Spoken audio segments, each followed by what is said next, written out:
Deci, iată, psalmul vecernic, deci plin de însemnătate biblică, deci nu este altceva decât psalmul facerii. În clipa în care Dumnezeu pune acest înveliș de viață, deasupra lui pune un eter. Deci este acest spațiu interstelar care îl numim noi galaxie și pământ și orbite și sisteme solare și așa mai departe. Dar asta apropo în două mișcări scurte ca să nu confundăm cosmosul cu stadionul de fotbal, trebuie să țineți minte. Numai Camille Flammarion, marele cercetător francez, a demonstrat două lucruri științifice. Clar. De la roata carului mare din spate până la prima stea din vârf din oiște, un om, ca să străbată această distanță, are nevoie de 500 de ani să meargă pe pământ cu viteza luminii, să ajungă de la un capăt la altul. Atât de mare este carul mare în constelație, în realitatea lui. Ei, dacă tu 500 de ani mergi cu viteza luminii să străbați distanța dintre două stele, cât de nemărginită e eterul, care este fără de sfârșit, cum este și Dumnezeu. Și atunci, dacă Cel care l-a creat atât de vast și atât de necuprins, atunci cum poate fi El de puternic? Iosif Vreni spune în tălcuiri despre Sfânta Treime. Și atunci ne întoarcem și spunem altceva. Dacă omul a ieșit din cosmos, cum spunem noi, a ieșit de pe pământ și a ieșit în orbită, în eter, și s-a plimbat în jurul Pământului și n-a putut ajunge mai departe pentru că distanța dintre două galaxii, tot Camille Flammarion arată, este atât de mare că omul ar trebui de la o constelație la alta să facă 1000 de ani de călătorie, ani pământești, cu viteza luminii pe secundă. Deci vă dați seama cât e de mare distanța între două galaxii, dar cei dincolo de acele galaxii, cei dincolo de celelalte galaxii sau în următoarele galaxii care urmează, pentru că noi cerul, când îl vedem infinit. Ei, acest eter este cerul dracilor. Deci dracii, în momentul când au căzut de la slava lui Dumnezeu, ei au venit asupra pământului și au căzut exact cum cad fulgi de zăpadă. Așa arată în hronograf Chedrinos. Și spune că Antonii, care a văzut, spune că sunt mai deși ca pâcla și ca ceața și ca ciurul, aproape că s-ar înnegri văzduhul dacă ei s-ar înmaterializa. Ei, acești draci sunt sub stăpânirea lui Dumnezeu și ei nu pot mișca un pai. Deci ei spune așa, cu un singur drac, dacă ar vrea, cu o gheară ar întoarce tot pământul. Dar nu este îngăduit de Dumnezeu pentru că ei nu sunt în ascultare de El și atunci nu pot atinge materia creată de El, care arde de puterea lui Dumnezeu. Și tot Camille Flammarion spune un singur lucru. Dacă pământul, dacă soarele s-ar apropia de pământ numai cu 1000 de kilometri ani lumină pe secundă, pământul s-ar topi. Deci ați înțeles? Atâta putere are soarele de la Dumnezeu dată. El este o stea incandescentă după știință și așa mai departe. Dar nimeni nu cunoaște ce este acolo în soare. Acolo e focul mai presus de firea puterii dumnezeiești. Acolo e izvorul focului. Ei, acel foc protejează pământul ca nimic necurat din el să nu pătrundă spre cerurile cerurilor, despre cerurile cerești, dar nici nu permite dracilor să ajungă în acel loc fără știința lui Dumnezeu. Deci totul se curăță. E un foc curățitor care nu mistuie, ci regenerează, dacă vreți, conservă. Ei, despre acest foc n-a putut vorbi nimeni niciodată decât Mântuitorul. Foc veșnic, muncă veșnică și așa mai departe.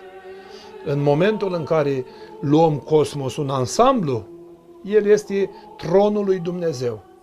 În momentul când luăm cosmosul în spațialitate, el este un infinit nepătruns și necunoscut. De-abia cu mare greu, acum s-a ajuns la a 10-a planetă înghețată după Pluto, deci care n-a fost văzută decât din obiective, dar nu s-a putut ajunge pe ea pentru că este un imens bulgăre de gheață, din cauza că este depărtată de pământ și este depărtată de soare. Dar care este rolul lui Dumnezeu? Rolul lui Dumnezeu este unul de a ține echilibru între aceste planete.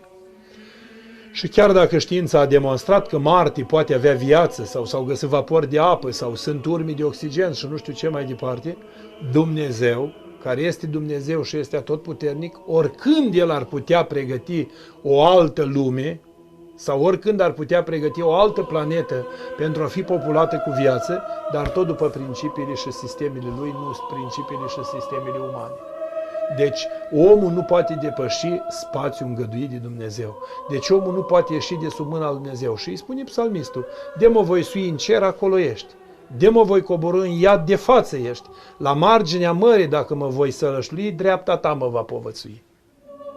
Deci iată, deci nu este altceva universul decât un punct cardinal care are o axă verticală și una orizontală, ceea ce înseamnă crucea. Deci Dumnezeu trage crucea din pământ și o duce până la el la cer, până la tron, pe scaun ai fost cu Tatăl, toate umplându-le cel acești necuprins, și Dumnezeu unește răsăritul cu apusul, nu un sistem teologic, ideologic, catolicism, ortodoxie, ci mează zi cu mează noapte răsăritul cu apusul și face o singură împărăție. Și aia e împărăția iubirii, sau cum spune Mântuitorul Iisus Hristos, slava Tatălui meu, mă duc să vă gătesc vouă locurile cele gătite mai înainte de întemeierea lumii. Deci nici nu era întemeiată lumea și Dumnezeu pregătise omului raiul, că noi aici am rămas la ziua a patra. Ei, după ce am trecut de acești luminători creați de Dumnezeu, de-abia acum începem să ne apropiem de ce? De finalul esențial al creației. A văzut Dumnezeu că e singură și goală, n-are nici măcar cine să-și dea cu părerea. Îngerii se uitau, vedeau, nu-i interesa, ei slăveau pe Dumnezeu. Și atunci s-a gândit Dumnezeu să facă o creatură care să fie cea mai interesantă decât toate. Și a spus așa, creatura asta trebuie să cuprindă în ea 4 lumi. Am să folosesc lumea cerească și am să pun în ea sufletul care e din natură divină și nemuritoare și veșnică și nevăzută și nematerială, și am să pun în ea și lumea văzută care cuprinde totul. Și noi prindem în noi înșine toate cele 4 lumi. Dacă luăm carnea, suntem lumea animală. Dacă luăm mineralele din care suntem formați și toate elementele chimice, nu suntem decât astrali.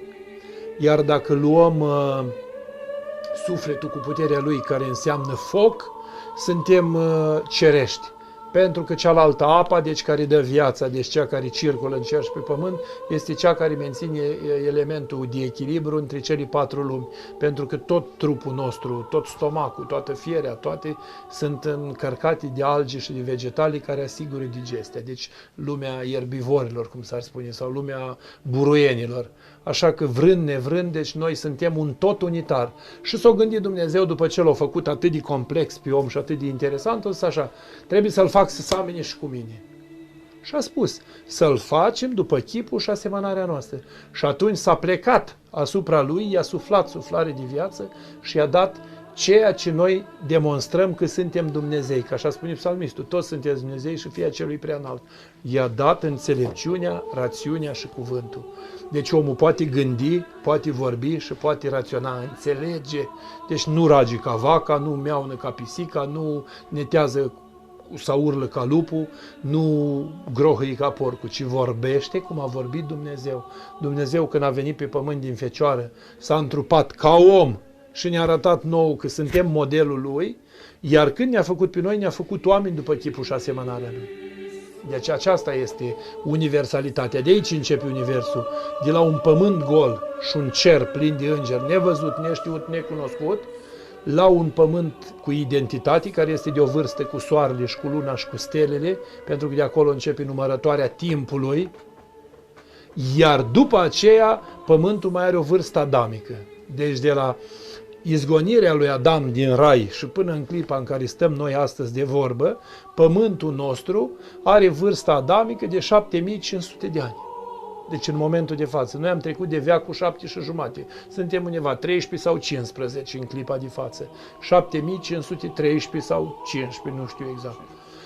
Dar vârsta dumnezească este legată de șederea lui Adam în rai, după care toți Sfinții Părinți spun că Adam a stat mai mult sau mai puțin. Părintele Stăniloae consemnă într-un tratat de teologie și spune așa: se vede că greșeala lui Adam, fiind foarte precoce, și șederea în rai a fost foarte scurtă.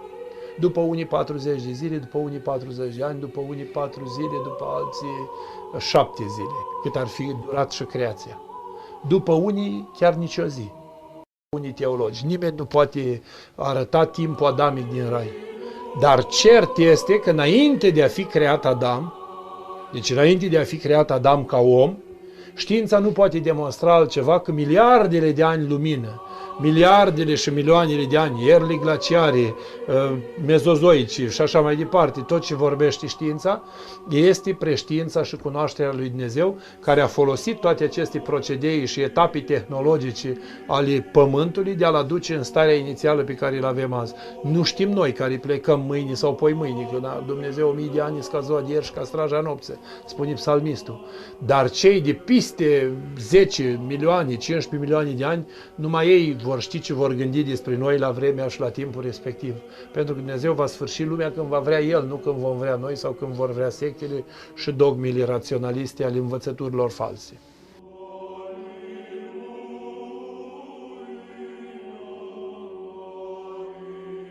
Omul, regele creației sau regele făpturii, pentru că Dumnezeu l-a creat să-l poată contempla și pe el, lumea nevăzută și lumea văzută. Cerurile spun slava lui Dumnezeu și facerea mâinilor lui vestește tăria. Psalmistul David.